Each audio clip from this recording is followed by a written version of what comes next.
Okay. So that means they were completely destroyed. Okay. And nothing remained of So there's them. no evidence. Yes, because you know when you use the portable nuclear device to destroy a missile, there will be nothing remain. Going back to your military experience, what should have taken place? If the missiles were there, Yes. they should bring the submarine back. Then they should create a commission, which will consist of the constructor of the missiles and the constructor of the warheads, Yes. the producer, and the people from the 12th Chief Directorate who are specialists in the maintaining of nuclear warheads and in the registrar, and the people from the North Fleet who are specialists in the actual missiles, Yes. a part of the warhead, and also some commanders of submarine which are of the same class of the Kursk. Yes. And this commission have to study the things and evaluate what can be done. So this is then a they have to committee. produce reports. This is a full committee of Yes. important people. Yes. Because this is an important matter. Of course. 22 thermonuclear warheads And missiles also. and missiles. Yes. Okay. And what would that commission do? They would appoint some people to get the missile and to bring them to some location where they can study them. Yes. And to evaluate the situation, and then to produce the report what they recommend to do next. Yes. And depend on the condition of the missile, they may recommend just to clean them and put back to commission or to Yes. disassemble them. It just depend on the actual situation. The commission may decide Right. depending on what happened with the missiles. Presumably the component parts of a thermonuclear warhead are valuable. Of course, because they contain a very expensive nuclear materials. How expensive? Oh. The problem is that because they don't sell it at a market price, there is no market price. But still, I guess that a kilogram of weapon-grade uranium should be, I don't know, maybe over 100,000 US dollars. And a kilogram of plutonium, which is even more expensive, is probably 10 times as much. And these are... And there should be at least 20 kilogram of plutonium used in each warhead. So 22 warheads and 20 kilogram of plutonium, you can make your calculation. As many millions of dollars. Okay, so weapons-grade plutonium and Uranium. weapons-grade uranium Yeah. is an extremely valuable item, but it's also an item, presumably in Russia, which is carefully controlled. Of course. Of course, because it's a weapon-grade material. They're afraid that such a thing can go to some country which is supposed not to possess it, and that they can produce the nuclear weapons. They have to observe the non-proliferation treaty. So there are... And they're afraid of terrorists also. Sure. So there are clear, designated control factors that have to be observed within Russia. Of course, and besides of all, you know that the weapon-grade uranium, even though you don't really need to be used as a weapon, you can still use it for diluting the other uranium to produce reactor quality uranium. Right. And so you can always find use of it. So you're never in your wildest dreams throw it away? No, why should you?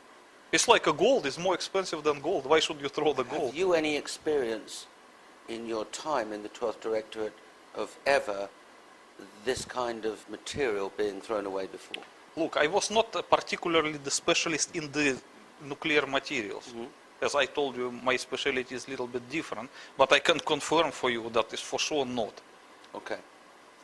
When some nuclear warhead is to be decommissioned, the material from it will be in the most of the cases, this warhead will be simply remade into something newer. So the material will come out and turn into something else? Probably it will be just used in the next warhead, in the next generation of warheads. Okay.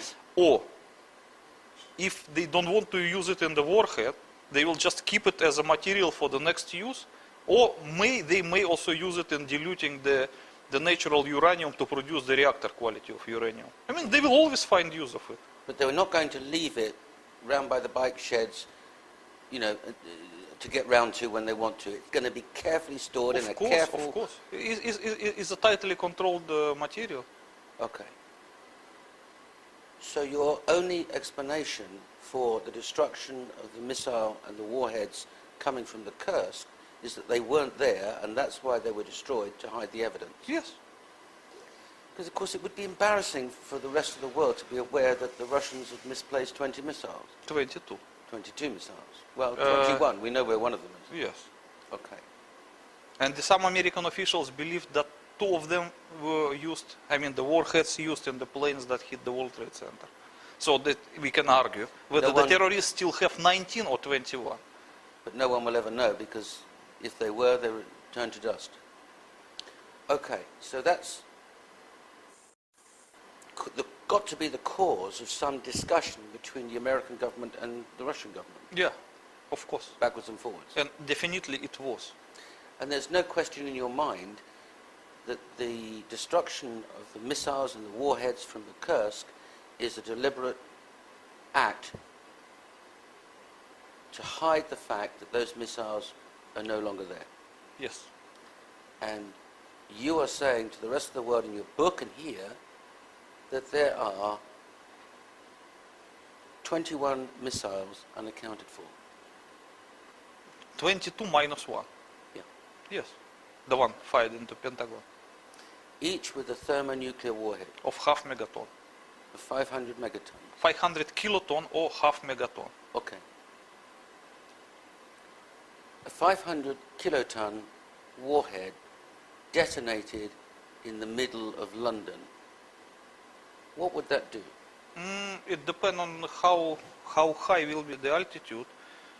If, let's say, the altitude will be a half kilometer, it will just destroy the entire London, I guess. If on the ground level, maybe a little bit less, maybe 70%. But the most of London will be destroyed in any case. Let me Really like a big Hiroshima, 20 times as much. Let me be absolutely clear on what you're saying and what you said in the book. This material is unaccounted for. This is the evidence. Here is the book detailing who did it, what happened, and everything else. This is my evidence. This is my testimony. Prepared to go to court. I've been to the American... I've given you the book to the American Embassy. I've given it to the French Embassy, all the information. Yes. And the American Embassy, just help me with this, haven't come back to you and said, can you tell us about this? No. Because they already know. They haven't come to you and said, is there anything that you can tell us that will help us to find out where these other missiles are? No, definitely not. Even if they thought you were stark raving mad, and I'm sure that they don't, why wouldn't they come to you and say, can you help us with these? I was surprised either. But it seems that they are satisfied with what they know. That could only bring one explanation. No, actually there could be 2 different explanations. One is that they are satisfied with what they know.